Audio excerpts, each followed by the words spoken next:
Bonsoir à tous. Comme annoncé, nous recevons ce soir les principaux responsables en charge de la question de l'enseignement supérieur pour parler de la reprise des activités académiques dans les universités publiques du Niger.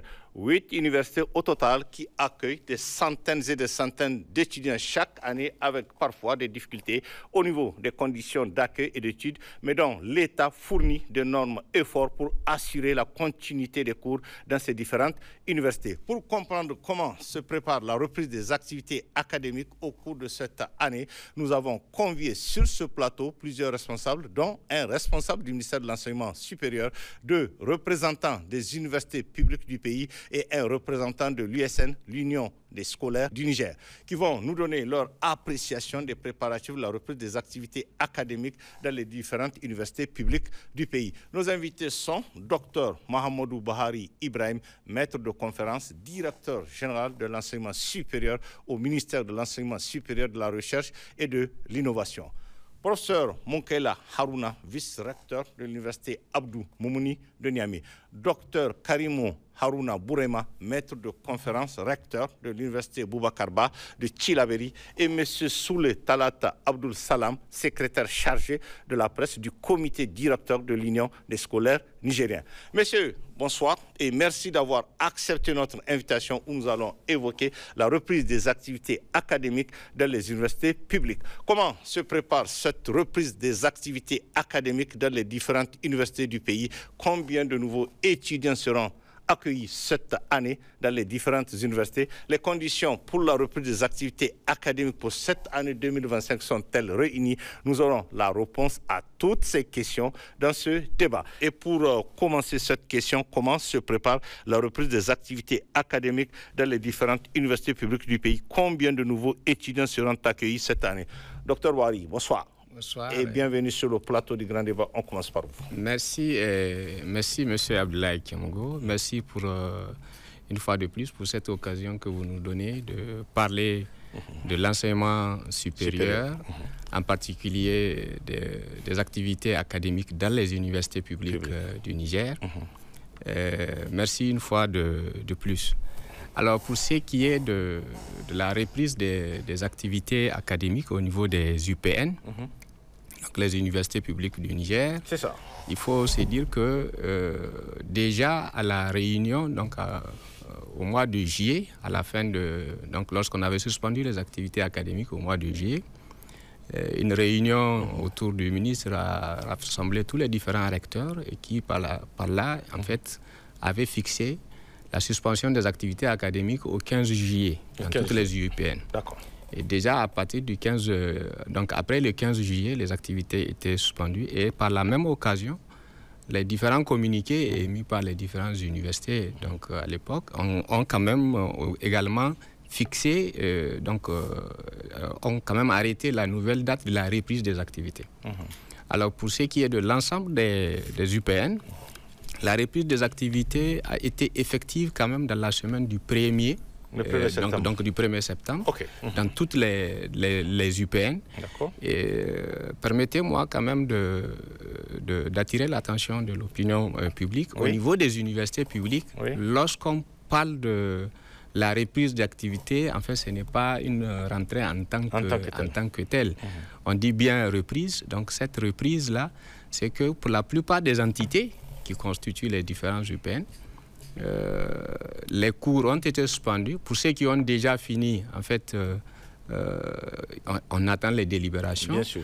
Et ceux qui n'ont pas fini les cours donc, doivent utiliser le mois de septembre pour finaliser les cours, les évaluations et également les délibérations. Pour des sections ou des entités qui ont déjà terminé, alors les activités en fonction de la programmation des entités, ils peuvent démarrer les cours pour la nouvelle année. Ça, c'est vraiment une bonne précision. Bien sûr, à apporter à ce niveau. Alors, pour ce qui est donc, pour le moment, on est au stade de cette reprise. Et parallèlement, les nouveaux bacheliers ils seront accueillis cette année. Donc les bacheliers 2025 qui ont quand même bien souhaité intégrer donc les UPN. Comme vous le savez, à ce niveau, tout dépend en fait du taux d'admission au baccalauréat. Ah, bien sûr. Le taux d'admission au baccalauréat cette année était à peu près de 33,58, qui en fait tout bac confondu, c'est un total de plus de 23 600 nouveaux bacheliers. Donc nouveaux bacheliers. Nouveau bachelier. 23 000, combien vous dites? 23 650, donc 631. 631, voilà, 631. Nouveau bachelier. Nouveau bachelier, tout bac confondu. Alors, comment se fait un peu donc, la plupart de ces bacheliers ne s'inscrivent pas dans les UPN. Il faut se dire que il y a de cela 2 ans, quand nous avons fait un peu les statistiques, ces 2 dernières années, on s'est rendu compte que c'est à peu près 50 à 51% donc des nouveaux bacheliers qui s'inscrivent dans nos UPN.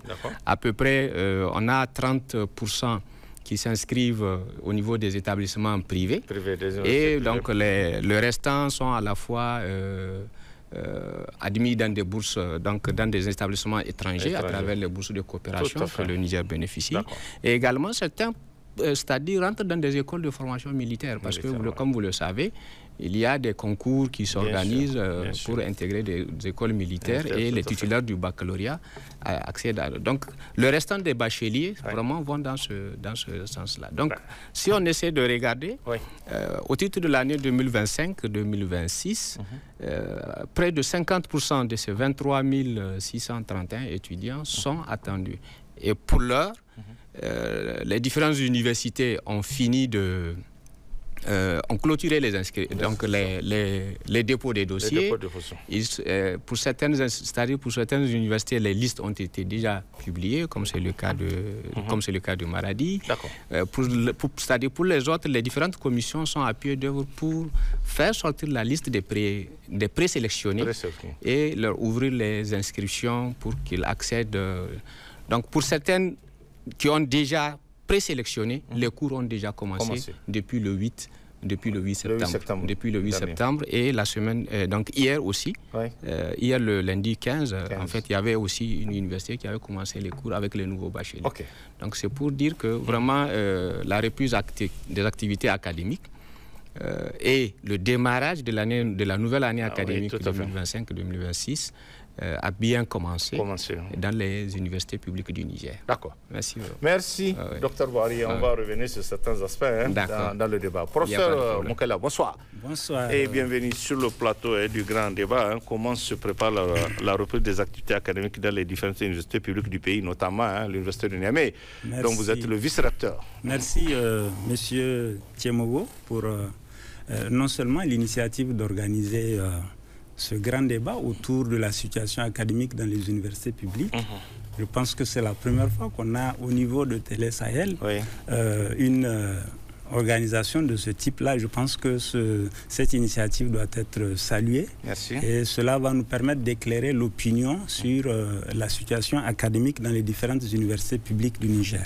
Je voudrais peut-être, pour répondre à votre question, faire remarquer que l'université Abdou Moumouni, c'est quand même la première université publique du Niger en termes d'effectifs d'étudiants, d'effectifs de personnel enseignant, chercheurs, personnel administratif et technique. Et puis c'est aussi l'université la plus ancienne. On peut rappeler rapidement la date de création de cette université. Elle a été créée en 1971. Aujourd'hui, elle est composée de 6 facultés, une école normale supérieure, 3 instituts de recherche, et plusieurs centres d'excellence. On peut citer le centre d'excellence régional pour les productions pastorales, le centre d'excellence pour l'enseignement des mathématiques et des sciences, le centre d'excellence hydrogène vert et Wascal, le centre régional supérieur en agronomie. Donc on a quand même un certain nombre de centres d'excellence. C'est aussi l'UAM, c'est aussi 446 étudiants. J'ai dit beaucoup d'eau a coulé sur le fond Kennedy. Oui, effectivement. Voilà, donc il y a eu beaucoup d'évolutions. On sait que l'UAM a joué un rôle important dans la formation des cadres au niveau supérieur dans notre pays. Aujourd'hui, nous sommes à 446 enseignants-chercheurs, 501 personnels administratifs et techniques. Avec l'année académique 2025-24-25, nous étions à 34 000 étudiants. Et donc, c'est ce qui en fait vraiment le principal pôle d'enseignement supérieur au Niger.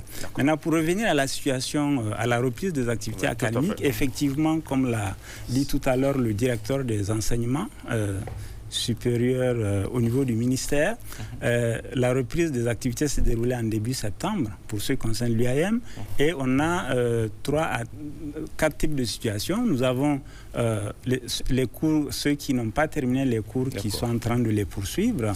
Nous avons ceux qui ont terminé les cours, qui ont fait les examens de première session et qui sont là en train de faire les examens de deuxième session et les délibérations. Et nous avons aussi des étudiants qui ont déjà fini, des sections où les cours sont déjà finis. Je peux citer par exemple au niveau de la faculté des sciences et techniques, la rentrée a déjà été effectuée pour les anciens étudiants. Et maintenant, pour revenir à la nouvelle année, cette année, ça m'a fait sourire quand j'ai entendu monsieur le directeur parler de 23 000 bacheliers. Je voudrais juste relever ici que l'université Abdou Moumouni a reçu, en termes de préinscription, à peu près 15 288 candidats. Ça fait plus de la moitié des 23 000 bacheliers du Niger. 15 288. Et ce n'est pas encore fini parce qu'il y en a qui n'ont pas pu non seulement faire la préinscription, mais aussi déposer les dossiers physiques. Donc sur ces 15 288 qui ont demandé la préinscription, il y a 11 122 qui ont fait le dépôt physique. Le dépôt physique a été clôturé autour du 29 août. Et les différentes composantes de l'université ont procédé à la sélection de ces nouveaux bacheliers. Ça a été fait en tout cas dans la plupart des facultés. Et puis, donc ces listes-là sont en train d'être centralisées au niveau de la scolarité centrale pour permettre l'inscription en ligne, puisque depuis quelques années, les inscriptions se font en ligne. Aussi bien la préinscription que l'inscription. Et nous avons déjà des cours qui ont démarré pour les nouveaux bacheliers, et donc les nouveaux étudiants, au niveau de la faculté des sciences et techniques depuis le 12 septembre. Et puis ça va être pareil d'ici la fin du mois de septembre pour les autres facultés qui vont suivre le pas. En tout cas, dans tous les cas, de façon générale, dans toutes les facultés, les listes pour les premiers choix ont été déjà publiées au niveau des différentes facultés de l'UAM. D'accord. Voilà. Juste un rappel sur le nombre exact d'étudiants aujourd'hui à l'université Abdou Moumouni. Aujourd'hui, nous avons 34 000. Exactement. 34 000 qui se sont inscrits. Mais ça, le nombre là peut aller au-delà de 34 000, parce qu'on a certains qui ne sont pas inscrits, qui flottent comme ça. Et on peut-être estimer autour de 38 000 étudiants au niveau de l'université Abdou Moumouni. D'accord. Voilà. Merci, professeur. Merci beaucoup. Merci. Docteur Karimou, bonsoir. Bonsoir. Et bienvenue aussi sur le plateau du Grand. Qu'est-ce que vous allez ajouter sur cette reprise des activités académiques dans les différentes universités publiques du pays? Et je rappelle que vous êtes le recteur de l'université Amadou Boubacar Ba de Tillabéri. Voilà, merci. Merci, M. Tchemogo, et merci aussi au personnel de l'ORTN et aux collègues ici présents, ainsi qu'aux représentants de l'Union des scolaires nigériennes. D'accord. Et pour vous dire, par rapport à la reprise, c'est pour vous dire que 100% des UPN, des universités publiques du Niger, la reprise a été effective le 8 septembre. Le 8 septembre. La totalité des UPN. La totalité des UPN, d'accord. Pour la nouvelle rentrée, c'est-à-dire les nouveaux étudiants, 50% des UPN ont programmé la rentrée le 22 septembre. Prochain. Oui. D'accord. 15% et 25% le 15 septembre et 25% le 26 septembre. Ça veut dire que d'ici fin septembre, même la nouvelle rentrée sera effective.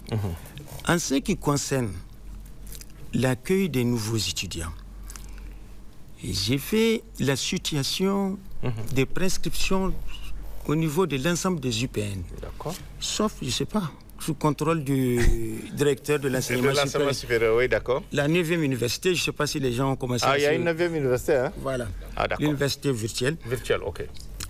Il y a 33 777 prescriptions. Ouais.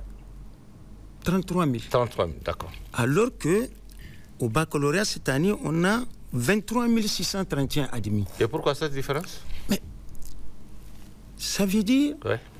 certainement qu'il y a des étudiants étrangers qui veulent s'inscrire ici. Oui. D'accord.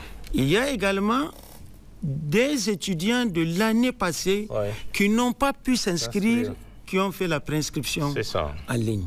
C'est ça qui fait la différence. Ok, d'accord. Voilà. Donc, on est dans cette situation. Les commissions sont en place au niveau de certaines universités. Il y en a qui ont déjà fini. Et on va voir. Mais tout dépend. Ça, il faut être clair et sincère là-dessus.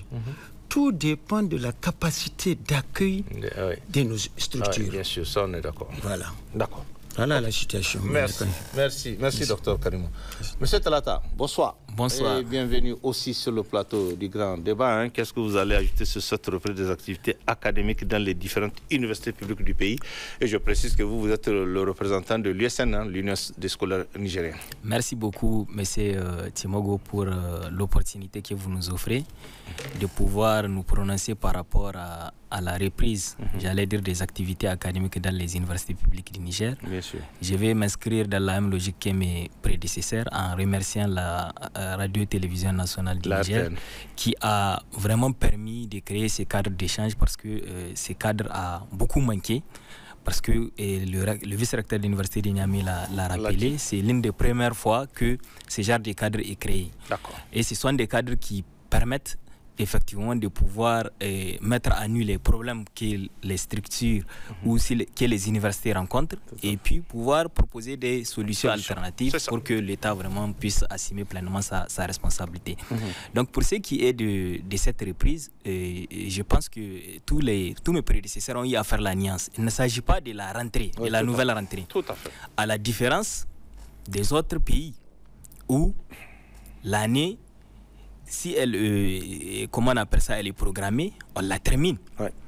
Alors qu'ici au Niger, c'est pas le cas. Ce n'est pas le cas. D'accord. Et ceci est le précédent de plusieurs problèmes qui minent le fonctionnement de nos universités publiques. Parce que les retards académiques font bon ménage dans nos universités. C'est vrai, il y a eu des efforts qui ont été faits dans ce sens pour normaliser les activités académiques. Mais je vous dis que sur le terrain, il y a toujours vraiment un travail sérieux qu'il faut effectuer. Maintenant, pour revenir par rapport... Puisqu'on a une question dans ce sens, plus tard, on va revenir sur certains aspects, pour revenir par rapport à cette reprise des activités académiques et même à la nouvelle rentrée des nouveaux bacheliers, moi, je vais surtout faire remarquer une chose qui me tique. Comment on appelle ça, le représentant du ministère de l'Enseignement supérieur l'a dit. Cette année, en termes de bacheliers, il y a 23 631 candidats qui ont été déclarés définitivement admis au bac. Alors que si on remonte un peu plus en arrière, si vous prenez par exemple l'année 2023, il y a plus de 90 000 candidats qui s'étaient présentés, par exemple au bac. D'accord. L'année 2024, plus de 80 000. Mais cette année 2025, c'est 75 000, en tout cas 74 à 75 000 candidats qui se sont présentés au bac. Qu'est-ce que cela signifie concrètement? Cela voudrait dire que l'enseignement supérieur est en danger. Elle est en danger parce que, au lieu que le nombre de prétendants au bac augmente d'année en année, parce que cela a une incidence directe sur le nombre comment on appelle ça, des élèves qui sont scolarisés, ça est en train de régresser. Ce qui veut dire que nous risquerons, en tout cas avec cette chute drastique qui est constatée, nous risquerons un jour ou un autre de se retrouver où vraiment les universités n'attirent pas même les étudiants. Et ceci peut s'expliquer pour plusieurs raisons. L'une des raisons est que toutes nos universités, les 8 que nous avons, actuellement, aujourd'hui, elles souffrent d'un manque criard d'infrastructures. Il n'y a pas des amphithéâtres, il n'y a pas suffisamment, j'allais dire, d'amphithéâtres, il n'y a pas suffisamment de salles de cours, il n'y a pas suffisamment de laboratoires, il n'y a pas suffisamment de bibliothèques et également, il n'y a pas suffisamment d'enseignants et chercheurs. Dans toutes les ça, c'est un problème qui est réel dans toutes les universités publiques du Niger. Donc, voyez-vous, et ce sont des problèmes qui empêche même la progression de ces universités. Et c'est pour cela, quand vous essayez de faire une sorte de comparaison avec, par exemple, les universités qui ont été créées au même moment. Quand on prend l'université Abdou Niamey qui est créée en 1911, avec l'université Joseph Kizerbo qui est créée pratiquement la même année, vous allez constater très vite... L'université Joseph Kizerbo du Burkina. Vous allez constater très vite que l'université Joseph Kizerbo de Burkina bat l'IAM sur tous les plans. Que ce soit en termes de nombre d'étudiants, que ce soit en termes de nombre d'enseignants, que ce soit en termes de nombre de laboratoires, sur tous les plans, vous allez très vite constater que la différence est énorme.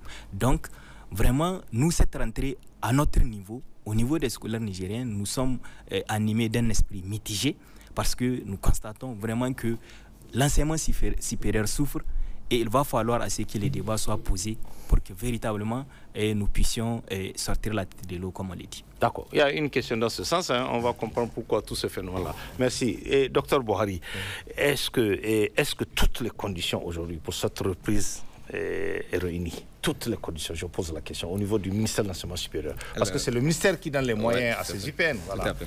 Alors, merci pour cette question. Quand même, au niveau du ministère de l'Enseignement supérieur et par rapport à la reprise des activités académiques, nous pouvons dire que toutes les conditions sont réunies pour pouvoir finaliser l'année dans le temps c'est-à-dire et là où elle a commencé et donc nous avons tous les différents indicateurs qui montrent que quand même la nouvelle année et comme les 2 dernières années qui se sont précédées, c'est-à-dire précédées 2024 et 2025 où une certaine accalmie avait prévalu, pour ainsi dire que les activités académiques ne souffrent d'aucun mal. Alors quand on prend pour l'ensemble des UPN, je parle ici donc des 8 universités publiques. Alors je précise qu'également il y a une 9e université numérique. Ah oui, combien d'apprendre? Moi je viens de l'apprendre ici sur ce plateau. Voilà, cette 9e université. Elle a été créée déjà en 2022. Mais depuis 2022. Et elle fait quoi cette université? Sous l'appellation de l'université virtuelle du Niger. Et qui à partir de 2025, il y a un nouvel décret qu'il a rebaptisé, en fait qu'il a renommé en Université numérique du Niger pour essayer de s'aligner c'est-à-dire aux standards internationaux parce qu'elle doit assister et accompagner les UPN dans la formation à distance et offrir aussi de nouvelles offres de formation qui sont à distance. Donc c'est-à-dire pour répondre à votre question, toutes les conditions sont réunies. Voilà, toutes les conditions sont réunies. En parlant de cela, je peux apporter quelques éléments des éléments de preuve. Au niveau de toutes les universités, en prélude à la rentrée, les questions des œuvres universitaires, c'est-à-dire l'approvisionnement des différents centres régionaux des œuvres universitaires, a été assuré donc par l'État.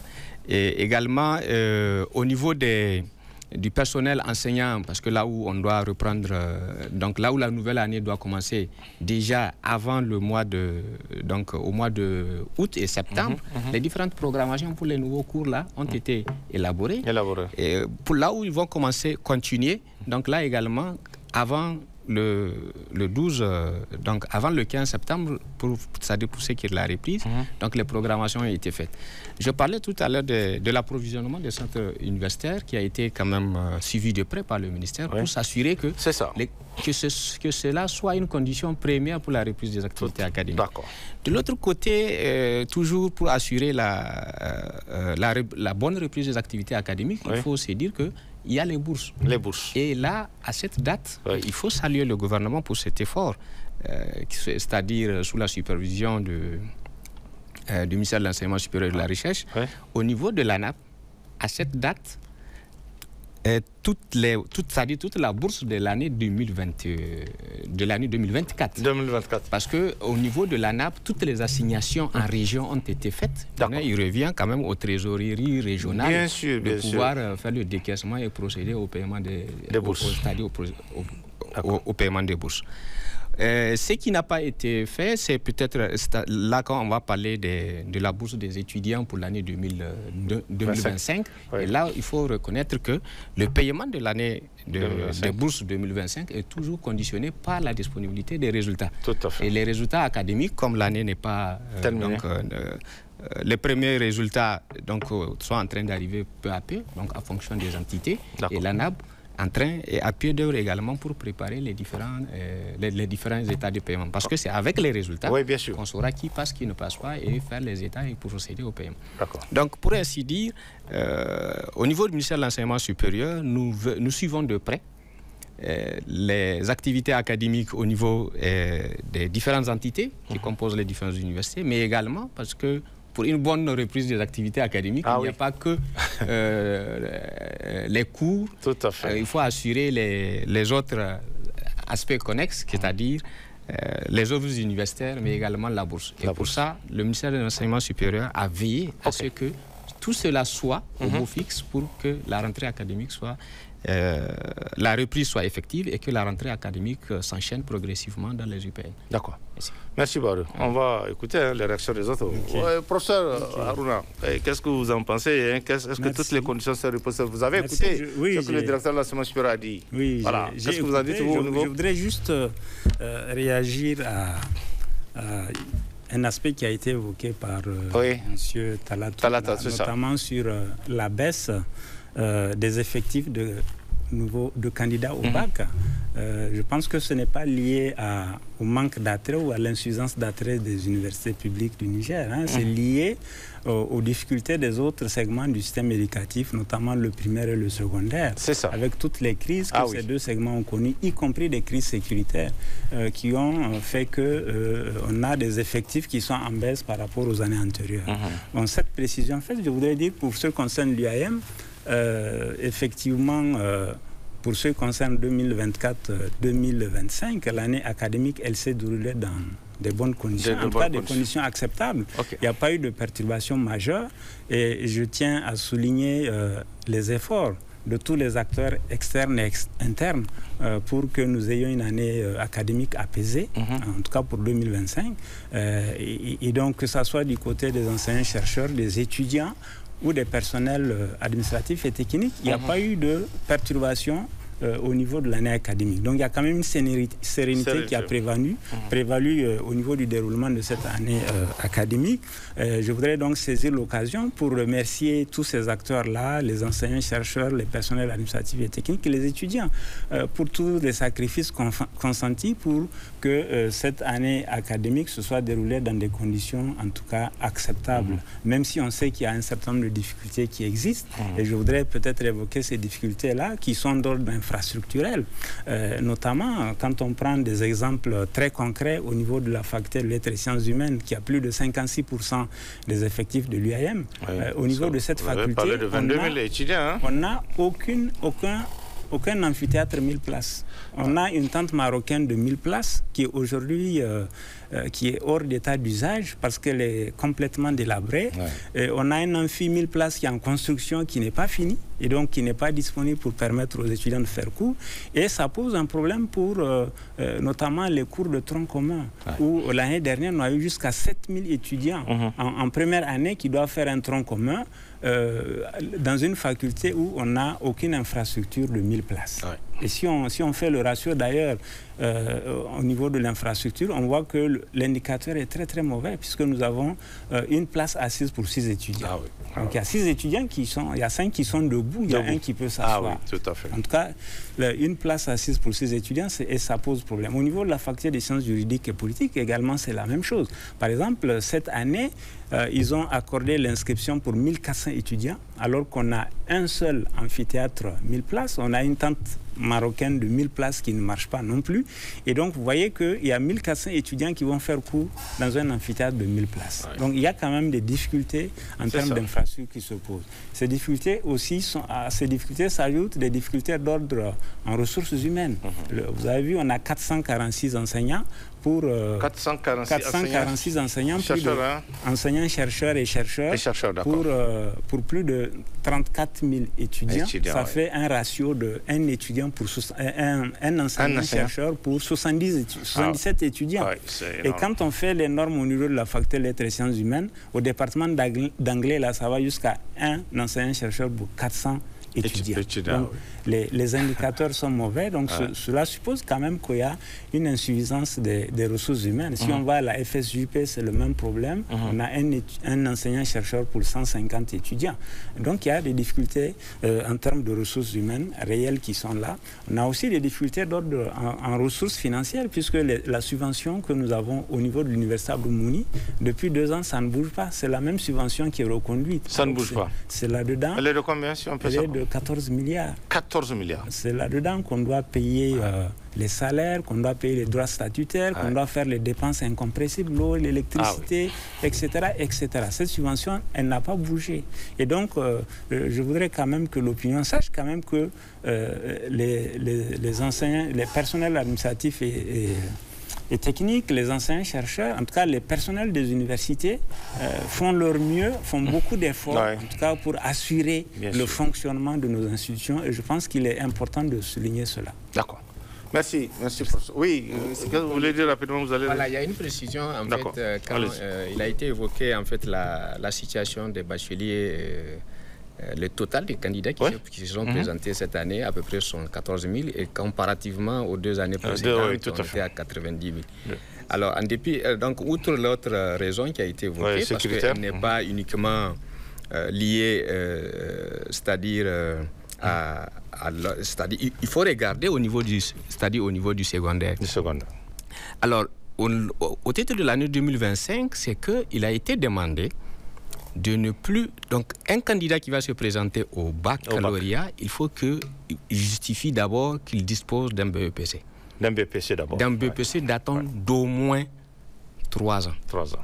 Ce qui n'était pas le cas dans les années précédentes où des étudiants qui ne disposaient même pas du BEPC qui se présentaient. Alors, tout cela a quand même permis de réduire considérablement et d'assainir, c'est-à-dire donc d'assainir et de faire en sorte et de s'assurer que tout candidat qui se présente en année de baccalauréat, qui est en classe de terminale, a au moins un BEPC qui datait d'au moins 3 ans. Voilà. Et cela vraiment a fait en sorte que beaucoup de... C'est-à-dire cette baisse d'effectifs qui c'est-à-dire a été constatée au niveau des candidats qui ont été présentés au niveau du baccalauréat. Voilà, je tiens à préciser. Merci, docteur Barou. Oui, docteur Karimou, qu'est-ce que vous allez ajouter? Est-ce que les conditions sont réunies pour cette réunion? J'allais d'abord évoluer dans le même sens. D'accord. Parce que je suis membre du conseil d'administration de l'OBEX. Ah, ok. Je représente les universités publiques au niveau du conseil d'administration de l'OBEX. Et on a débattu de ce problème, effectivement. Vous voyez, il y a des années antérieures, un candidat au bac, il vient se présenter au bac avec un BPC datant d'1 an. 1 an. Le candidat vient se présenter et il est candidat libre au bac. Il est admis au candidat libre au BPC. Il est admis au BPC alors que dans les textes, il vous faut 3 ans. Après le BPC, pour vous présenter au bac. Tout à fait. Donc, ces conditions-là ont été imposées cette année. Et ça fait chuter le nombre de... C'est pour être réglementaire. Hein. C'est ça. Parce que le Niger est en train de s'allier au système d'assurance qualité de l'Afrique. Toute l'Afrique. On est en atelier là-dessus à Dosso actuellement. J'ai quitté l'atelier pour venir pour le débat. Donc, c'est pour permettre la validation et la reconnaissance absolue des diplômes. D'accord. Voilà pourquoi ça a chuté. D'accord. En ce qui concerne effectivement les conditions, vraiment ces conditions sont réunies telles que le conditions, c'est que l'a soutenu. Ce que le vice-recteur de l'IAM a dit, c'est la triste réalité. Je vous ai dit tout à l'heure qu'on a 33 700 préinscrits et 23 000. Ça veut dire 23 000 admis, 33 700 préinscrits. Vous voyez que le nombre d'étudiants est en train d'augmenter de façon exponentielle. Mais si le nombre d'étudiants augmente, il va de soi que le nombre d'enseignants augmente. Bien sûr. Si le nombre d'enseignants augmente, le budget des universités doit suivre également. Bien sûr.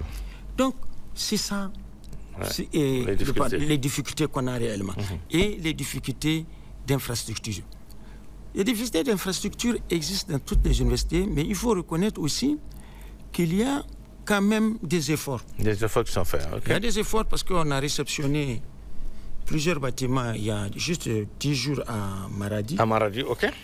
À Tillabéri, j'aurai bientôt un amphi de 1000 places en fin octobre. Octobre, d'accord. Plus les bâtiments de l'administration, le CRU et le décanat. Ok. On est allé vers des partenaires qui nous ont relié le système d'éclairage à un système solaire. Solaire. Ça veut dire que 8 salles, nous avons reçu une salle sur le site, et ces 8 salles vont fonctionner exclusivement à l'énergie solaire. D'accord. Il y a quelques efforts, mais vraiment, beaucoup reste à faire dans le domaine des infrastructures, dans les effectifs d'étudiants et d'enseignants, de PAT et de technologues. D'accord. Et docteur Karim, parce que tout à l'heure, le vice-recteur a dit que pour l'université Abdoumouni Diamé, la plus grande université du pays, le budget... Je suis fruit de l'UAM. D'accord. Le budget est de 14 milliards et ça fait 2 ans pratiquement que ça n'a pas évolué. On peut avoir une idée de ce budget au niveau des autres universités publiques du pays. Si je vous donne les budgets, vous allez tomber vous-même. Il faut dire la vérité. Il faut dire de quoi il s'agit. Vous avez combien? Ces universités ont combien? Puisqu'on a voulu créer ces universités, on les a créées. Donc il faut les donner les moyens de leur fonctionnement. On n'a pas 1 milliard. Vous n'avez pas 1 milliard à Tillabéri. Et les autres? Vous prenez les 4 nouvelles universités, Tillabéri, Agadez, Difa, Tawa, Agadez. Oui, on n'a pas 4 milliards, ces 4 universités. D'accord. Et les autres? Les autres, c'est en fonction de... Je n'ai pas exactement... sinon, le document, on me l'envoie chaque fois. OK. Mais je n'ai pas les montants. On a compris qu'au niveau des budgets, ces universités, c'est dérisoire. C'est dérisoire et le budget est même en chute. En chute. Bon, d'accord. C'est la situation. Très bien. Merci, docteur. Oui, Talata, vous allez réagir. Oui, allez-y. Non, je voudrais juste réagir sur puisqu'il a évoqué les efforts qui ont été faits ces dernières années. Je voudrais souligner sur le plan des infrastructures, les efforts qui ont été faits au niveau de l'UAM. Par exemple, il y a eu le lancement depuis février 2025 de la réalisation d'infrastructures socio-académiques, plus de 36 milliards, où il y a des amphis 2000 places, des amphis 1000 places, des amphis 500, des salles de classe, des laboratoires, mais aussi des dortoirs. Mais depuis février, on n'a pas l'impression que ce chantier-là bouge. Ah oui, on n'a pas l'impression. Le ministère... Il s'est arrêté. Ça bouge pas. On va y revenir tout à l'heure dans le débat. Voilà, oui, Talata, qu'est-ce que vous allez ajouter sur si ces conditions réellement sont réunies pour cette reprise? Voilà, merci beaucoup. Voilà. Je voudrais d'abord préciser que je ne mâcherai pas ma langue par rapport à cette question, s'agissant des conditions. D'accord. Est-ce qu'aujourd'hui, les conditions optimales sont réunies pour la reprise des activités? Vraiment, la réponse... elle est sèche, c'est non. C'est non. Pourquoi non? Parce que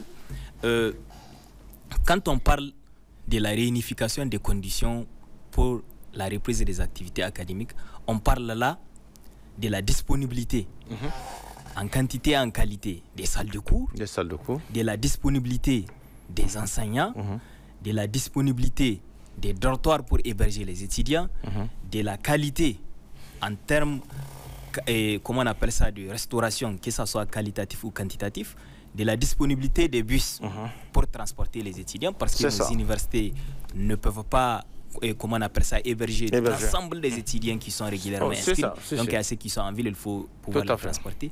Si c'est ces conditions-là qui font fonctionner une université, alors je dirais que les conditions ne sont pas réunies pour que vraiment les activités académiques. Mais on fait de l'à peu près.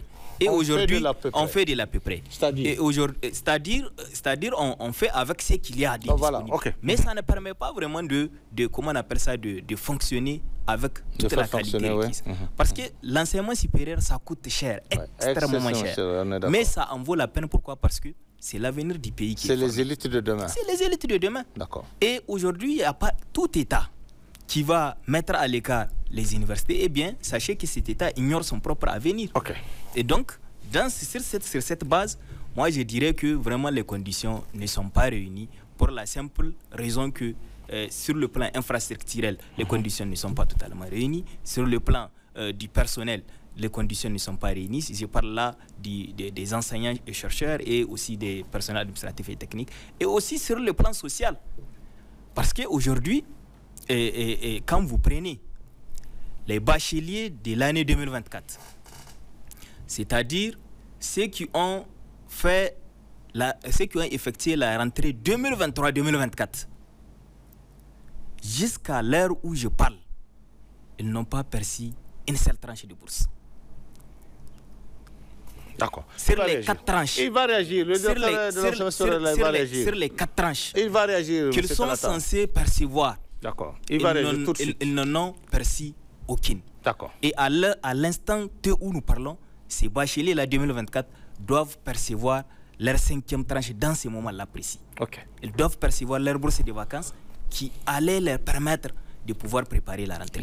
Mais ils n'ont même pas perçu la bourse d'octobre, novembre, décembre, janvier, février, mars, ainsi de suite. Donc pour vous dire que nous, à notre niveau, au niveau de l'Union des scolaires nigériens, nous considérons que vraiment c'est une rentrée de non. C'est une rentrée de non. C'est une rentrée de non. D'accord. Ce n'est vraiment pas une rentrée où les conditions sont réellement réunies pour la faire. D'accord. Et si vous prenez, autre aspect, c'est que la bourse de l'année académique 2022-2023, à l'heure où je vous parle, elle n'est pas totalement payée. D'accord, vous l'avez dit. Hein? Il va réagir. Elle n'est pas totalement payée. Il va réagir tout de suite. Donc pour vous dire que vraiment, les problèmes sont là. Et aussi au niveau des transports des étudiants. Oui. Il y a des universités qui ont des bus, mais dont la disponibilité de ces bus-là, elle est juste de non. Hein, parce que un bus qui est censé, comment on appelle ça, transporter 60 étudiants, s'il transporte 100, 120, 130, mais imaginez-vous le risque. Donc, je pose cette question, dans les bus qu'on rencontre chaque matin, au lieu de 100 personnes, c'est une centaine de personnes. C'est une centaine. Chaque matin. Il n'y a pas, ici à l'université Abdou Moumouni de Niamey, il n'y a pas un seul bus qui n'est pas surchargé. Il n'y en a pas. Il n'y a pas un seul. Et on dit que c'est l'élite de demain comme ça. D'accord. Imaginez, on ne le souhaite pas si les pires arrivent. Bien sûr, on ne le souhaite pas. Pour vous dire que vraiment, les conditions ne sont pas réunies. Et pour terminer, le vice-recteur l'a dit, le recteur de l'université de Tillabéri l'a dit aussi, c'est que nous avons des universités qui évoluent en termes d'effectifs d'étudiants, mais dont le budget est resté stagné. Ça, ils l'ont dit. Ça n'avance pas. Et pire, il y a des années où on copte les budgets qui est alloué à ces universités. C'est-à-dire il y a des années où on dit, bon, écoutez, hein, malgré qu'on sait que les budgets qu'on vous alloue ne vous permet pas de bien fonctionner, on aura besoin de 800 millions, de 1 milliard pour pouvoir gérer certaines questions. L'éducation, il n'y a pas d'à peu près. Soit on s'investit pleinement pour éduquer l'élite de demain, ou bien soit on se déclare incompétent. C'est vraiment ma vision des choses. Et il y a quelque chose que je dois dire, hein, parce que nos visites sur le terrain, à l'intérieur du pays, nous a permis de visiter ces universités publiques, hein, ça je dois le dire, un peu partout à l'intérieur du pays. Et en échangeant, hein, parce que c'était des universités, s'il n'y avait pas eu les événements du 26, certaines universités allaient carrément fermer. On les a créés, au bout de quelques années, on dit qu'il faut les fermer. Or, quand vous voyez le rôle que ces universités jouent, je peux citer deux, hein, l'université de Tillabéri que j'ai connue, où quand même on forme, hein, des gens qui vont dans l'agriculture, et il y a beaucoup de filières qui sont là-bas et qui sont importantes dans le cadre de ce que nous sommes en train de faire. Je pense qu'on ne peut pas se permettre de fermer l'université de Tillabéri. J'ai vu celle d'Agadez et de Tawa, avec des profils qu'on dispense. Moi, je pense que ces universités sont utiles. Maintenant, la question des moyens, c'est la vérité. Ce pays revient de loin depuis le 26. Moi, je pense bien que les autorités ont pris les dispositions utiles et sans doute ça va être corrigé. Mais je pense que c'est bon de garder ces universités. Maintenant, il faut accroître les moyens, ça, on est d'accord. Mais vraiment, c'est utile parce que moi, j'ai vu. Je voudrais ajouter quelque chose. Allez-y. M. Tsemogo. Tout à l'heure, le vice-recteur de l'université de Niamey l'a dit, mais il ne l'a pas dit avec une certaine gravité. Parce que vous prenez la faculté de lettres et des sciences humaines. C'est la plus grande faculté. Oui, on parle de 22 000 étudiants qui s'inscrivent là-bas. Oui, voilà. Mais imaginez une faculté qui a 22 000 étudiants, qui n'a pas un amphithéâtre 1000 places. D'accord. C'est une réalité. Et aujourd'hui, je suis au regret de constater, mais comment est-ce que les autorités en charge du ministère de l'enseignement supérieur arrivent à dormir? Quand ils constatent que Et à la Flèche, par exemple, l'amphithéâtre 1000 places est en construction depuis bientôt 6 ans. Et c'est pas fini. C'est pas encore On va savoir pourquoi. En 6 ans, on va savoir pourquoi tout de suite. Un amphithéâtre 1000 places n'arrive pas. On va poser la question tout de suite. Vous avez écouté ce que les uns et les autres ont dit sur les moyens de fonctionnement de ces universités publiques. Alors, comment renforcer les moyens de fonctionnement de toutes ces universités publiques aujourd'hui? Qu'est-ce qu'il faut faire de manière très Monsieur Abdoulaye, avant de répondre à votre question, comme les différentes interventions ont quand même interpellé les responsables de l'enseignement supérieur, alors, je tiens à préciser qu'il faut reconnaître les efforts qui ont été faits quand on sait que le Niger vient de loin. Et qui connaît en fait le budget donc le budget alloué chaque année au niveau de l'enseignement supérieur, de la recherche et de l'innovation technologique de manière générale. Sur la base de ce budget et qu'on voit les résultats et que cette accalmie avait prévalu quand même pendant ces 2 dernières années. Alors, il faut saluer cet exploit-là. Alors, il faut fonctionner avec les moyens de bord, parce que le ministère se fait quand même toute la pression pour booster. Quand on essaie de regarder les 4 dernières universités sur la base de leur budget, alors on essaie de... leur budget qui n'atteint pas, toutes les 4 réunies, qui n'atteint pas les 4 milliards. L'UAM qui a un budget à peu près de 14 milliards, donc l'UAM ça se justifie parce qu'elle vient ça fait 18 milliards. Elle vient un peu vraiment de loin.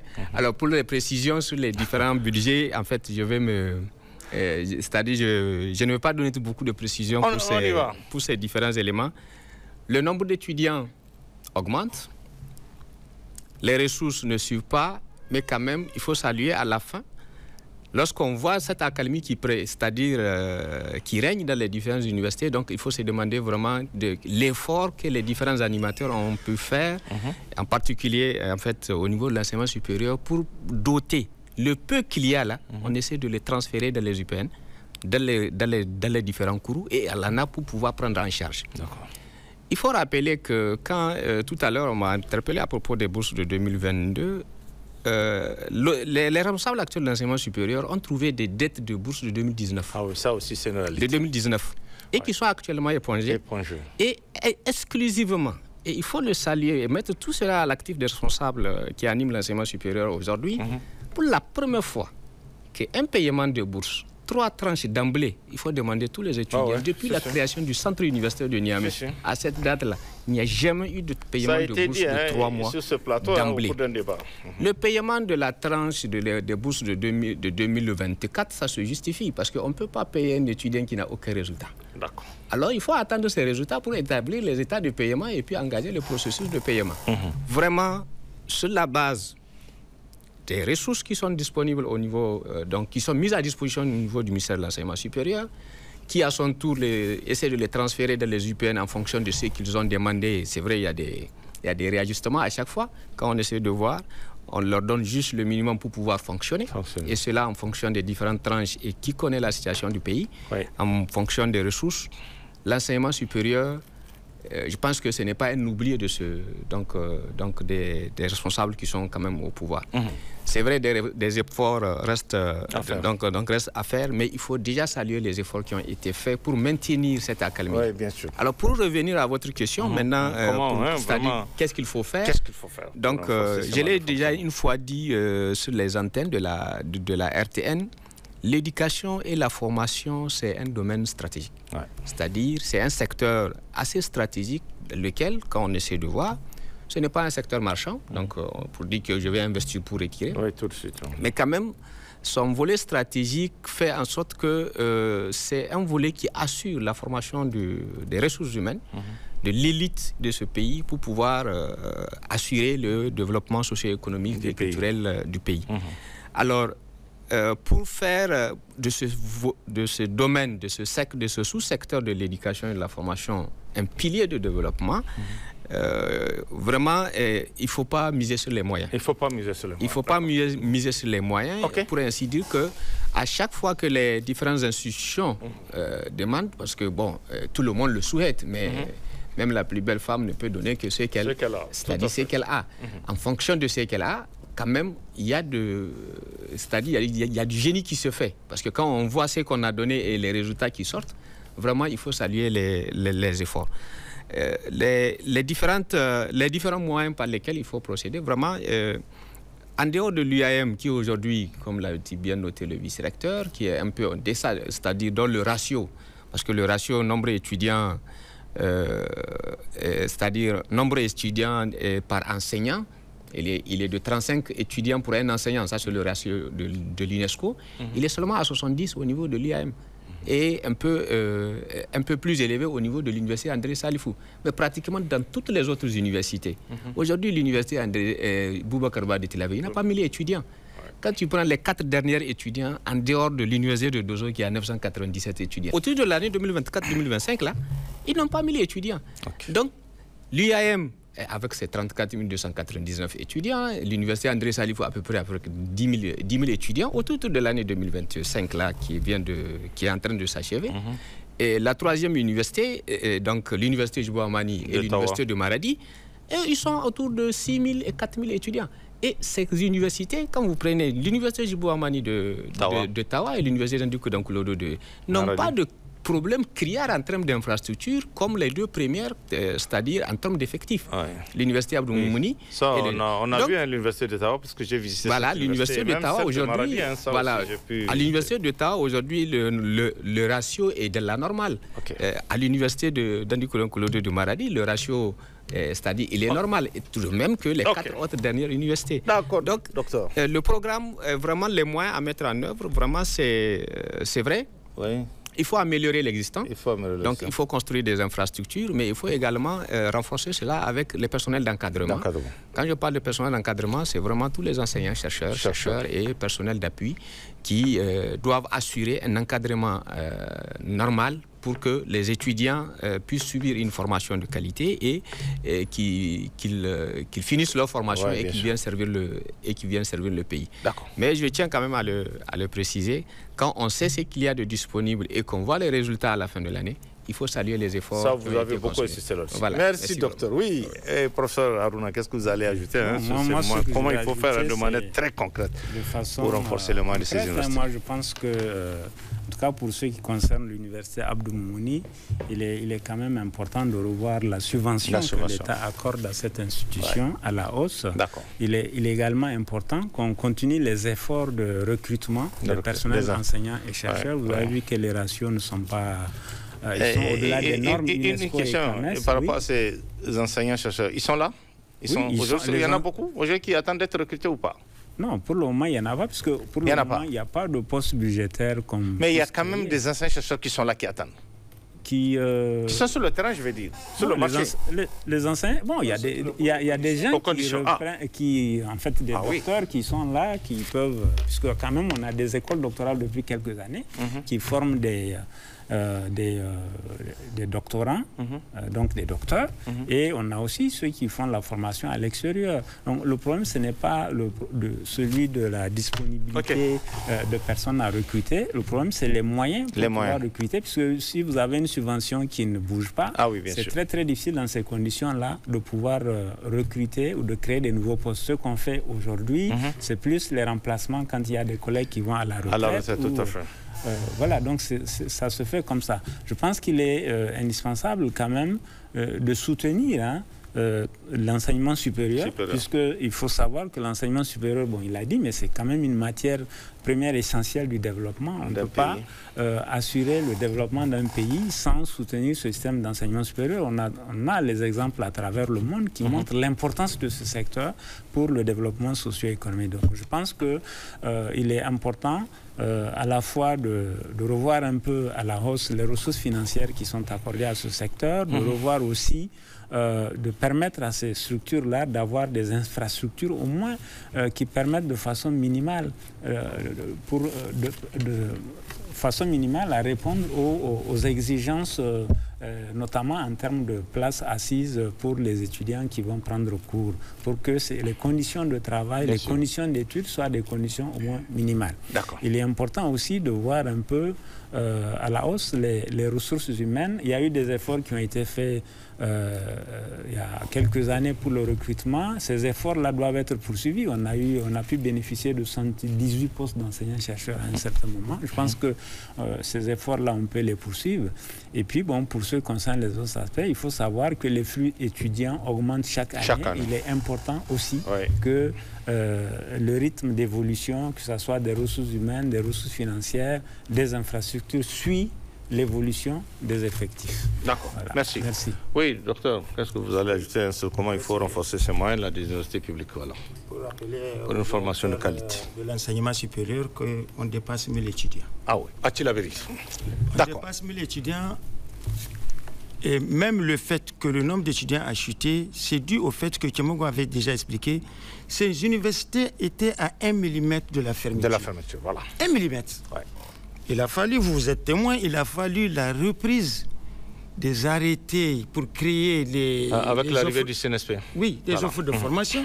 Et donc c'est ça qui a fait chuter les effectifs. Et maintenant, les effectifs ne font qu'évoluer dans toutes ces universités.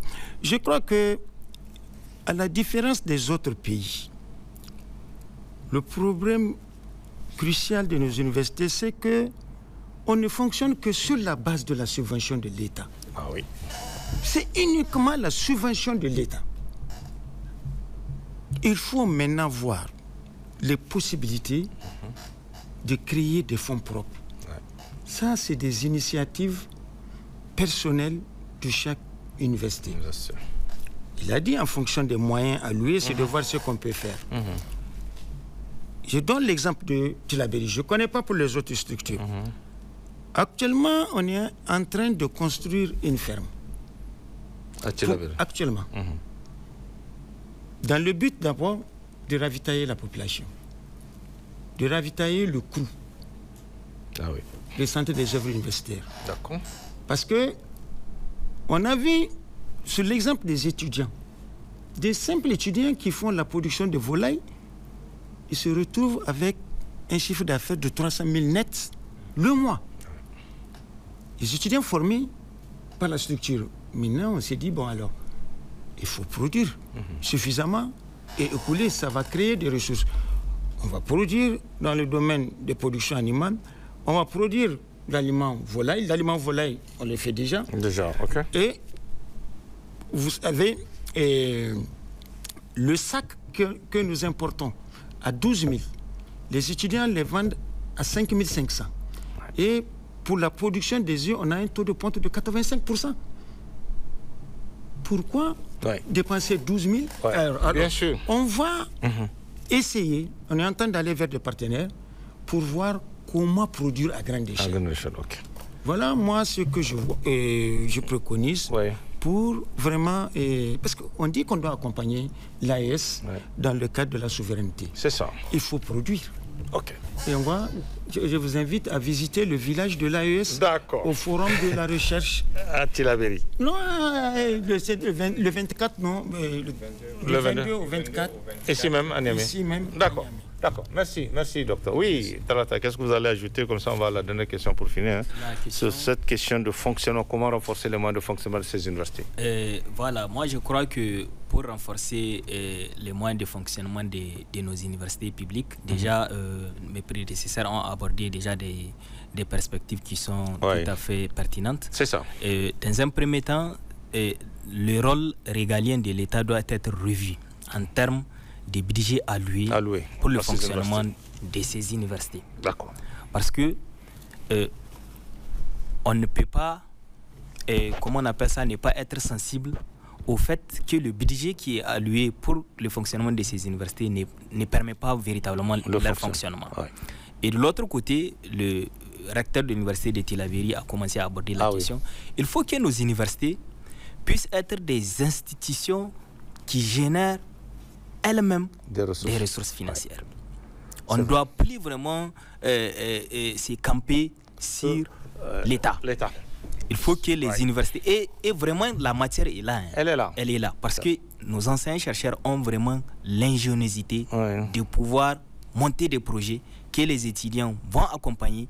Et avec un peu d'accompagnement de l'État, vous allez voir très vite nos universités peuvent créer. Il y a déjà, je dois le dire, un projet dans ce sens à l'université d'Agadez, parce que j'ai vu ça, ils aussi, comme Tillabéri, ils sont dans ça. Tu vois, Tawa aussi, je crois qu'il y a un projet comme ça pour pouvoir que l'université s'autofinance. Donc vraiment, ce sont pour finir, ce sont vraiment des comment on appelle ça, des perspectives sur lesquelles nos universités peuvent travailler. Parce qu'aujourd'hui, quand vous prenez, je prends un exemple, pour les lampadaires qu'il y a au niveau, pour éclairer les voies. Ouais. Il suffit qu'une université qui forme dans le domaine énergétique puisse s'organiser pour monter des équipes qui peuvent faire, comment on appelle ça, qui peuvent faire l'inspection de ces lampadaires quand ça ne fonctionne pas, si c'est des pièces, et comment il faut les remplacer. Ouais. Et la mairie, c'est comment la mairie verse, voyez, certaines ressources pour l'entretien de ces lampadaires solaires. Ce sont des exemples comme ça qui peuvent être banals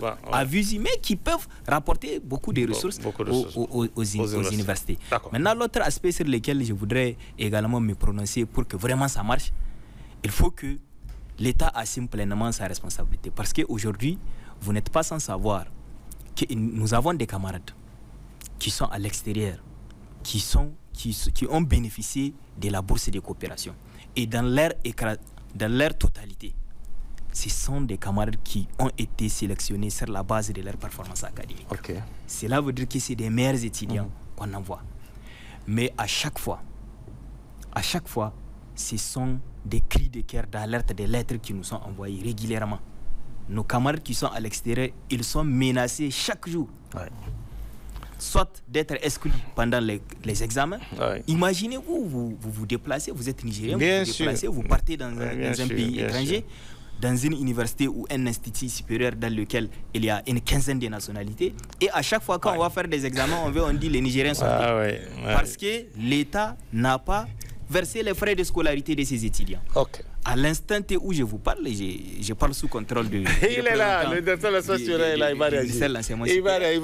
Il y a des universités qui ont soumis le ministère de l'enseignement supérieur de prendre en charge les frais de scolarité, comment on appelle ça, des étudiants nigériens qui sont par exemple au Maroc, à l'université d'Agadir, à l'université internationale d'Agadir, sans quoi, d'ici le 22, ces étudiants seront exclus même du campus.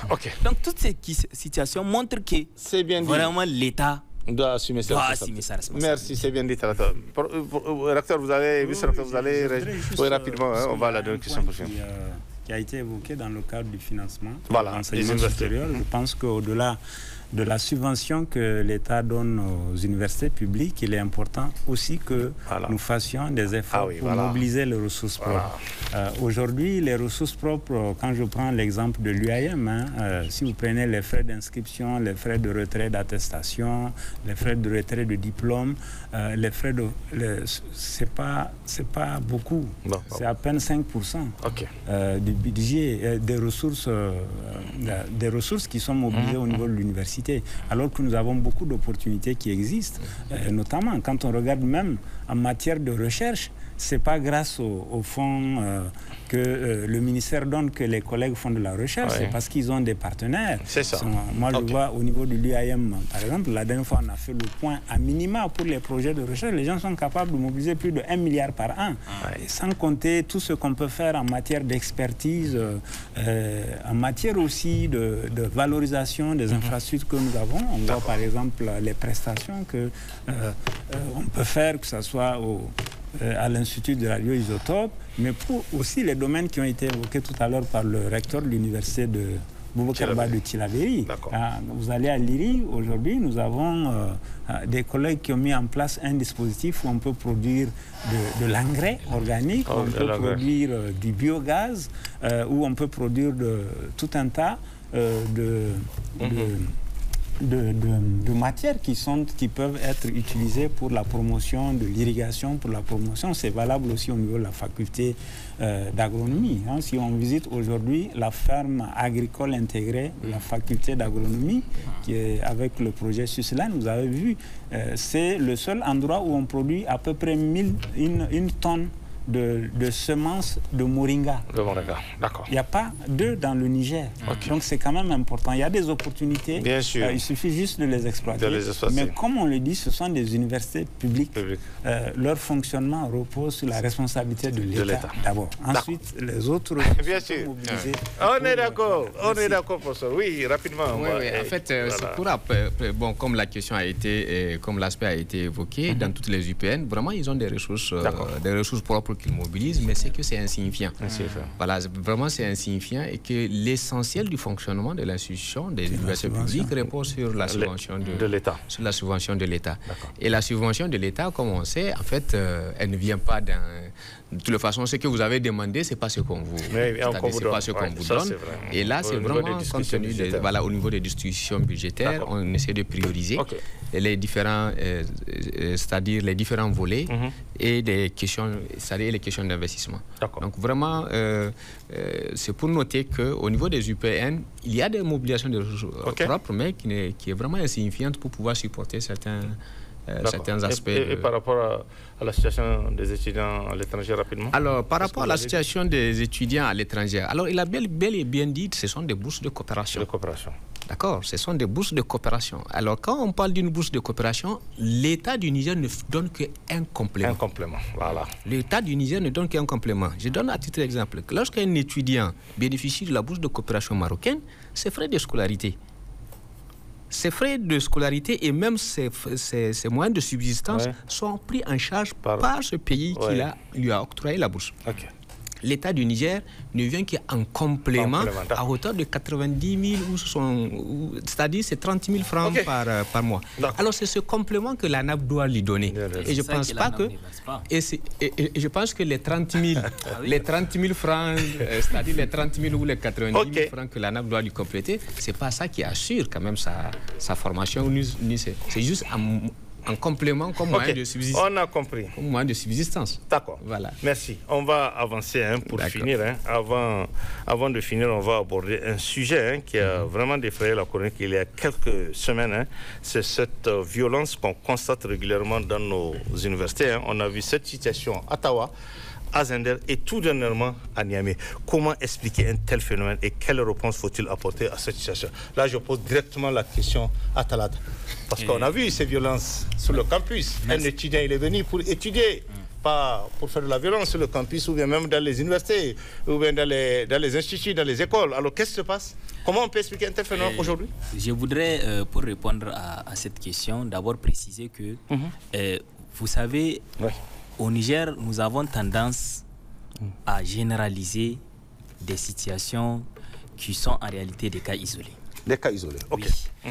Parce que tous ces problèmes que vous avez eu à énumérer, ce sont des situations que nous, au niveau central, au niveau du comité de l'USN, nous avons suivi avec beaucoup d'attention et beaucoup d'intérêt.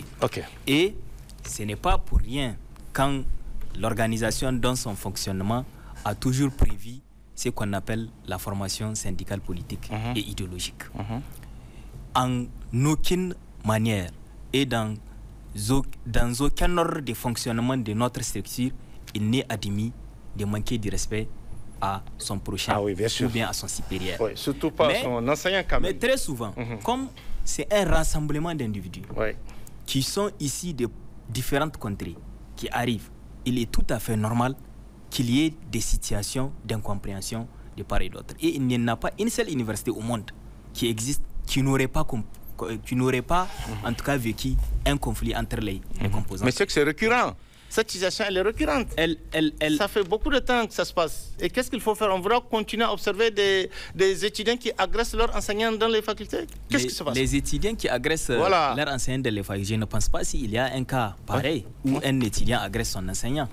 Mais le problème qui se constate, en réalité, c'est un problème d'ordre, comment on appelle ça, de confrontation des idées corporatistes. Ah oui? Je m'explique parce que au sein des universités, c'est trois composantes. Il y a la composante du personnel administratif et technique, il y a la composante des étudiants et il y a la composante des enseignants-chercheurs. Et il s'est avéré que toutes ces composantes ont des structures qui sont censées les représenter et défendre leurs intérêts matériels et moraux.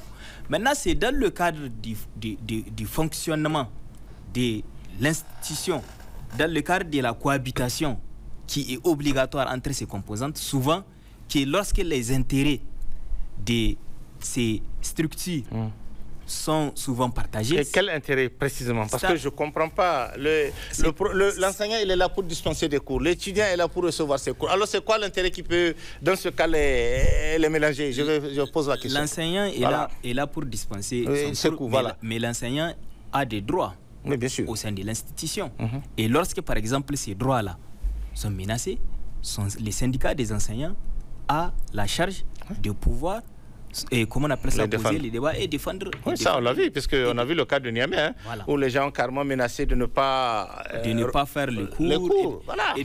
Mais maintenant, jusqu'à ce qu'une sanction disciplinaire soit prise. Je ne sais pas si cette sanction a été prise ou pas. Ce sont des situations. Parce que là aussi, souvent, c'est parce qu'on dit qu'il n'y a pas de sanction. Quand il y a des situations comme ça, on essaie toujours des arrangements à l'amiable. Parce que j'ai vu le cas à Tawa. J'étais à Tawa quand le problème de Tawa s'est posé. Et effectivement, il y avait eu une mission qui a quitté Niamey avec les parents d'élèves, même votre structure et tout, pour venir négocier pour des gens qui ont posé des actes qui ne devraient pas le faire. Donc voilà, c'est ça aussi la vérité, M. Talata. Est-ce qu'on doit continuer à le faire ou pas? C'est à cela où je vais en venir. Voilà.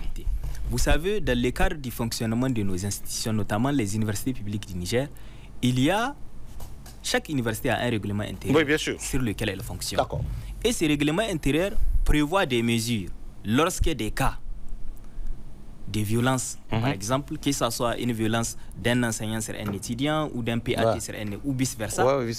Il y a des dispositions qui sont, comment on appelle ça, qui sont prévues et dont l'institution a le devoir de pouvoir les mettre en application. Mais maintenant, le problème qui se pose, nous avons constaté, en tout cas, que lorsque la faute incombe à l'étudiant, très vite, nos universités s'intéressent à l'exclusion.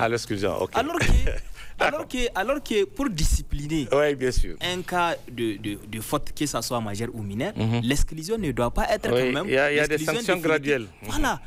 L'exclusion la sanction doit être proportionnée et feasible.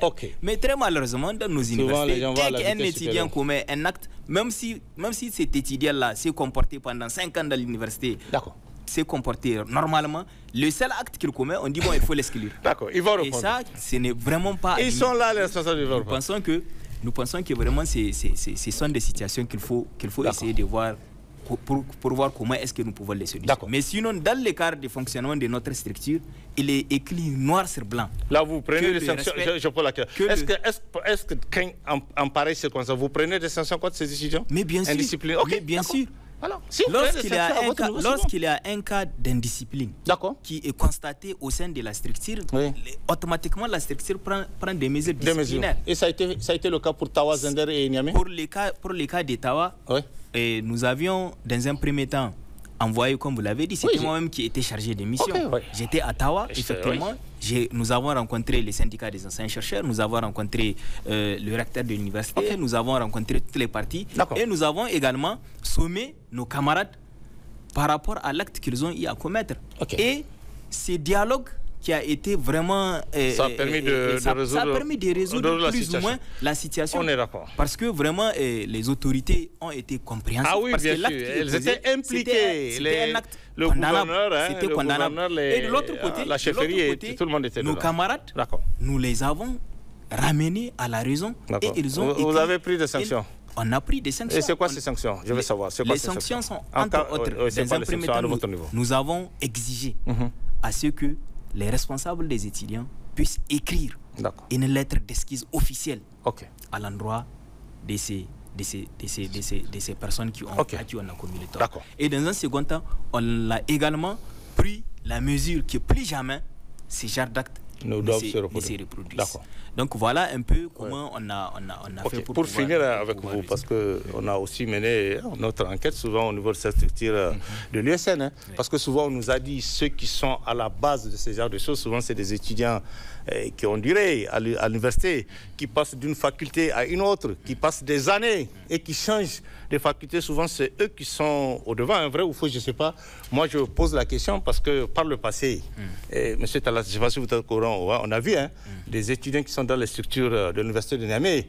En tant qu'étudiants, ils ont déjà 2 villas dans la ville de Niamey. Ils ont 2 à 3 femmes dans la ville de Niamey en tant qu'étudiants.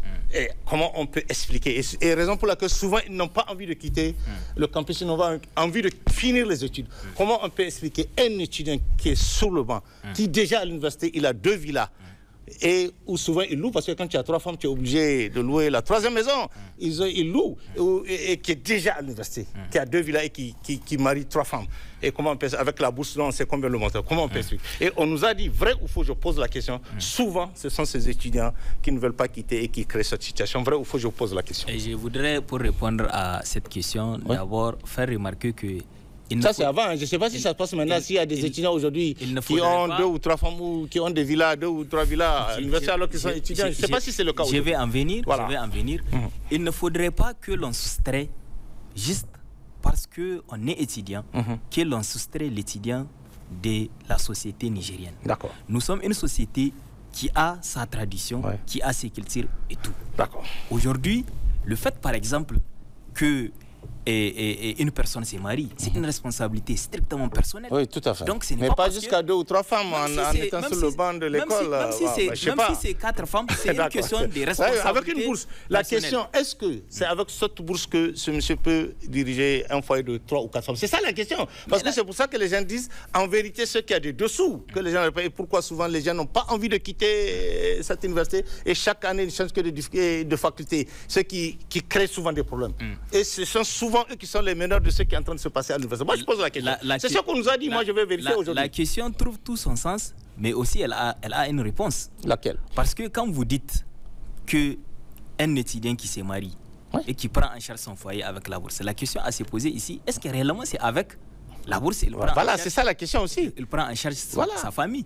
Je vous rappelle que dans la société nigérienne, il est admis que des parents font marier leurs enfants et prennent en charge l'alimentation de la famille jusqu'à un certain niveau.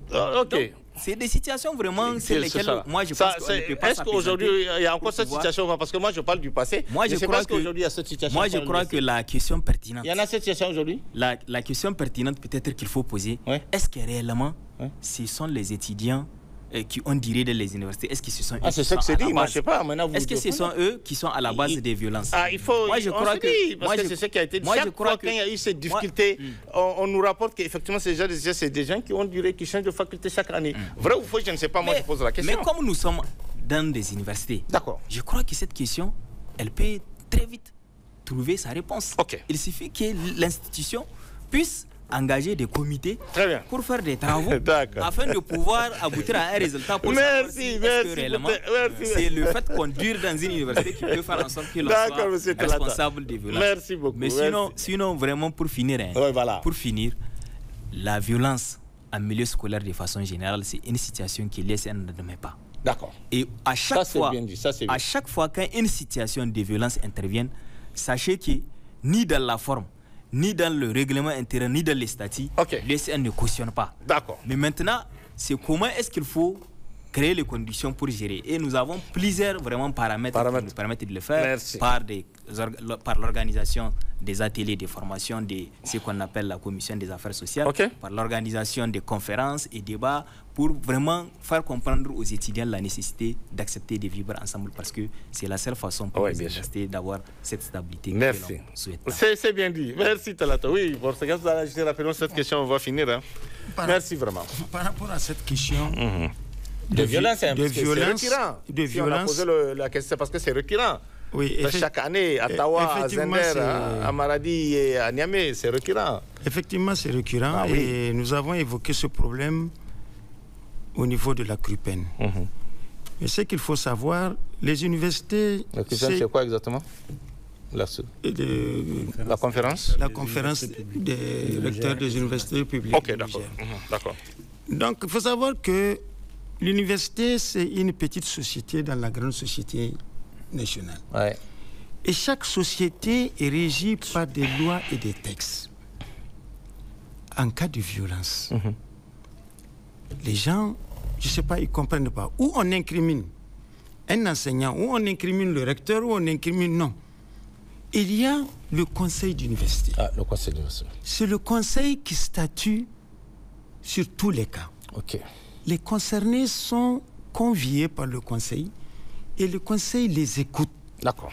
C'est suite aux différentes explications que le conseil prend une décision. Le recteur de l'université n'est pas en mesure de revenir sur la décision. D'ailleurs, au niveau de nos structures, personne. L'étudiant concerné ou l'individu concerné a des droits de recours. Oui, tout à fait. Ils peuvent faire appel à ces droits de recours. Actuellement, lui, il se plaint du renvoi direct. Systématique. C'est le conseil qui décide. En fonction de la gravité, de la gravité de l'action. Ces gens peuvent faire recours. En fonction du recours, si la justice leur permet de revenir, ce qui est pratiquement difficile, il n'y a pas de cache-cache ici. Je ne sais pas, nous tous on était des anciens cadres.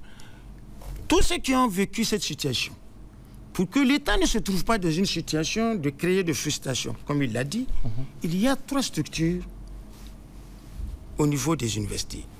La structure des PAT, la structure des étudiants, la structure des enseignants-chercheurs, il y a même 4, et la structure des technologues. D'accord. D'habitude, les étudiants renvoyés là, c'est l'État qui prend ses dispositions, les fait partir étudier ailleurs. En douce. D'accord. C'est comme ça que ça se passe. Je ne sais pas maintenant. À chaque moment, chaque dirigeant a ses idées pour gérer des situations. D'accord. J'ai connu plusieurs cas où les gens sont partis en douce. Je ne sais pas si vous connaissez ça. Bon, ok. D'accord, on a compris. Merci. Oui, Bory, qu'est-ce que rapidement on va finir sur ces violences. Cette question de violence, mes 2 prédécesseurs l'ont noté. Nos universités publiques sont en quelque sorte des petites sociétés où vivent, où à l'intérieur, il y a la communauté des étudiants. Il y a une population des étudiants, il y a une population des PAT, une population des enseignants-chercheurs. Et ce qu'il faut noter, lorsque une communauté de ce genre, c'est-à-dire est appelée à vivre ensemble, il y a bel et bien la notion de texte et de règlement. D'accord. Permettez-moi de vous rappeler que par un décret de 2013, la charte d'éthique et déontologie des UPN est instituée qui dit le rôle de chaque membre, donc de chaque composant dans cette, dans cette société-là, dans cette mini-société. Oui, tout à fait. Donc à l'université, comment chaque membre de la communauté-là doit se comporter. Un peu plus en avant, comme il s'agit de l'IAM, à l'IAM, il faut noter, comme c'est la plus ancienne université, donc l'université Abdou-Mouni de Niamey, elle disposait déjà d'un arrêté de 2007 qui porte sur les régimes disciplinaires à l'UAM. Et depuis 2015, il y a un autre arrêté qui concerne toutes les universités qui ont été créées après 2010 et qui institue, c'est-à-dire qui porte sur les régimes disciplinaires. Alors, ces différents textes-là, aujourd'hui, c'est eux qui encadrent cette question de discipline de tous les membres, c'est-à-dire tous les différents, les différentes composantes. Il y a tout de suite, dès qu'il y a une sanction à l'endroit d'un cas d'indiscipline, à l'endroit d'un étudiant, on indexe les enseignants-chercheurs. Quand on sait qu'un enseignant-chercheur n'est qu'un membre de la communauté et que c'est sous la présidence du conseil d'université, donc le conseil d'université est présidé par le recteur, c'est-à-dire qu'il peut ne pas revenir sur la décision. D'accord. À l'intérieur du conseil d'université, il y a les 3 composantes. C'est-à-dire, il y a aussi en fait les autres membres, par exemple au conseil d'université de l'université Abdou-Mouni de Niamey, il n'y a pas que simplement les enseignants-chercheurs et les PAT et les étudiants. Il y a aussi les membres, les représentants des parents d'élèves, les autres structures invitées, qui viennent sous la plus grande transparence. La plus grande transparence, on soumet le cas, on écoute les concernés. S'il reconnaît les faits, on lui pose des questions et après on passe au vote. Il y a toute une procédure qui est là, qui est très bien respectée. Alors vraiment, les cas de violence, j'ai bel et bien apprécié la première expression que les SCP avaient utilisée, des cas isolés. D'accord. Quand je fais un feedback, tout de suite, tous les problèmes avec lesquels il a qualifié l'enseignement supérieur, les UPN de manière générale, c'est à partir de quelques cas. Cas isolés. De quelques cas. Et les quelques cas isolés, vraiment, c'est bien que désormais, dans les différentes approches, il ne faut pas prendre un cas, deux cas pour dire qu'il faut généraliser. Les problèmes de l'enseignement supérieur dans les UPN aujourd'hui, je sais qu'à partir de l'UAM, il y a l'UAS, l'Université André Salifou. Mais la recrudescence des violences dans les UPN, c'est devenu de plus en plus monnaie courante. Et je pense que pour pouvoir éradiquer cela, qu'est-ce qu'il faut faire? Là, comment on appelle ça? On doit revenir sur les textes. Les textes. L'application des textes. Et donc, au niveau supérieur, donc au niveau de la hiérarchie, donc au niveau du ministère de l'Enseignement supérieur, il a été demandé tout simplement aux différentes instances d'appliquer les textes. L'application des textes, ici, s'il y a un recours, il y a un recours, mais il n'y a pas de recours hiérarchique.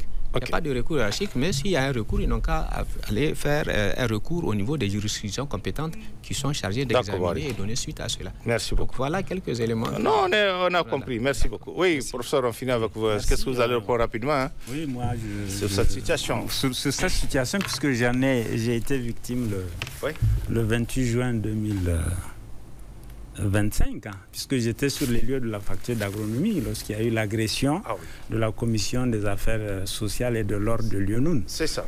Sur les lieux, sur cette question, moi je voudrais insister sur 2 ou 3 aspects. D'accord. Premier aspect, ce sont les textes réglementaires. Et ces textes réglementaires-là, ils sont de 2 types. On a des textes qui sont généraux. Il a évoqué tout à l'heure le décret de 2013 sur la charte et l'éthique et de la déontologie dans les universités publiques du Niger, qui précise les devoirs que les membres des différentes composantes de l'institution universitaire, que ce soit les personnels administratifs et techniques, les enseignants, chercheurs et les étudiants, chacun a à l'égard, non seulement à l'intérieur de sa composante, mais aussi au niveau des autres composantes et également vis-à-vis de l'administration universitaire. Donc ça, ce sont les textes généraux. Il y a aussi le texte, l'ordonnance de 92 sur les franchises universitaires. Et il y a également, pour ceux qui concernent l'université Abdou Moumouni, nous avons pris des textes en 2018 sur l'interdiction de toute forme de violence universitaire à la suite d'une agression d'un collègue, justement, en 2018. Et donc, la violence, elle n'a pas sa place au niveau au milieu universitaire. Ensuite, nous avons aussi des textes spécifiques pour ceux qui concernent les différentes composantes. Pour les enseignants-chercheurs, nous avons la loi et son décret d'application qui régit un peu la façon dont les aspects disciplinaires sont traités pour les enseignants-chercheurs. Pour ceux qui concernent les personnels administratifs et techniques, il y a des textes sur les commissions. Il y a des commissions d'établissement qui se réunissent où il y a les représentants, les délégués de l'ensemble des composantes de l'institution qui participent à ces commissions-là s'il faut prendre des sanctions, qui ont une commission qui a un rôle consultatif puisque le recteur peut passer outre ça. Ensuite, pour ce qui concerne les étudiants, il a évoqué, nous avons l'arrêté ministériel de 2007 sur l'exercice disciplinaire à l'égard des étudiants qui concerne essentiellement l'UAM. Pour les universités qui ont été créées après 2010, il y a l'arrêté de 2015 qui reprend à peu près le même contenu presque mot pour mot que l'arrêté de 2007. Et au niveau de l'université Abdou Moumouni, nous avons même une structure qui existe, l'Observatoire de la vie universitaire, qui est qui a été mise en place en 2005. Au départ, c'était une commission universelle du dialogue social qui a réglé beaucoup de conflits sociaux, surtout entre les étudiants. Elle est toujours là, cette commission, cet observatoire-là, il est toujours là. Elle peut faire des études, elle assiste le recteur, elle règle beaucoup de problèmes. Elle participe même à l'élection des membres de l'Union des étudiants nigériens à l'université de Niamey pour apaiser les esprits. Donc, moi, je pense que pour ce qui concerne ces questions de violence, il y a un traitement technique à faire au niveau des universités et un traitement politique. Pour ce qui concerne le traitement technique, c'est l'application des textes, strict des textes. Et là, je pense qu'il y a aussi un effort à faire pour porter ces textes-là à la connaissance de l'ensemble des composants de notre institution. Que ce soit les étudiants, les PhD, et même les enseignants, ce n'est pas sûr que tout le monde sait. Quand vous lisez la charte d'éthique et de déontologie, pour ceux qui concernent les questions de violence, je ne pense pas que même la violence verbale qu'un membre d'une composante de l'université puisse le faire.